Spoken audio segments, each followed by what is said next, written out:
Hello guys, இன்னைக்கு நம்ம Lakshmi's home ஸ்டைல்ஸ்ல நம்ம பார்க்க போற ப்ராடக்ட் உடன் டைனிங் சேர்ஸ். இதுல நம்ம டீக் அண்ட் மகாகனி ரெண்டு ப்ராடக்ட்டுமே வச்சிருக்கோம். இப்போ டீக்குக்கும் மகாகனிக்கும் நிறைய பேருக்கு அந்த டிஃபரன்ஸ் கண்டுபிடிக்கிறது கொஞ்சம் கஷ்டமா இருக்கும். டீக்ல வந்துட்டு பாத்தீங்கன்னா உங்களுக்கு நேச்சுரலான அந்த கிரைன்ஸ் வந்துட்டு ஒரு சாலிடான ஒரு எலகண்டான ஒரு லுக் கொடுக்கும்.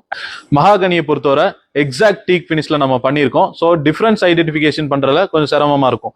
ஜஸ்ட் இதுல பாத்துட்டீங்க அப்படின்னா உங்களுக்கு மைல்டான அந்த கிரைன்ஸ் தான் இருக்கும் அண்ட் ரெட்டி ஸ்டோன் கொஞ்சம் அதிகமாவே தெரியும். ஆனா டீக்ல உங்களுக்கு எல்லோயிஷ் ஸ்டோன் தெரியும். ஸோ இதுதான் காமன் டிஃபரன்சஸ். மகாகனியை பொறுத்தவரை நம்ம ட்ரெண்டியான ஒரு எலகண்ட் லுக்கும், டீக்கை பொறுத்தவரை உங்களுக்கு ஒரு சாலிடான ஆன்டிக் லுக்கும் நம்ம கொடுத்துருக்கோம். ஸோ இந்த ரெண்டு மாடல்லையுமே நம்ம கஸ்டமைசேஷன் அவைலபிலிட்டி இருக்கு. உங்களுக்கு ஆர்டிஃபிஷியல் லெதர் ஆர் ஃபேப்ரிக்கும் போகலாம், இல்லை கலர் கஸ்டமைசேஷன்னாலும் நம்ம பண்ணிக்கலாம். உங்களுக்கு இந்த மாடல்ஸ் பிடிச்சிருந்தது அப்படின்னா கீழே கான்டாக்ட் நம்பர் கொடுக்குறோம். லக்ஷ்மி ஹோம் ஸ்டைல்ஸை கான்டாக்ட் பண்ணி உங்க ஆர்டர் பிளேஸ் பண்ணிக்கோங்க. தேங்க்யூ.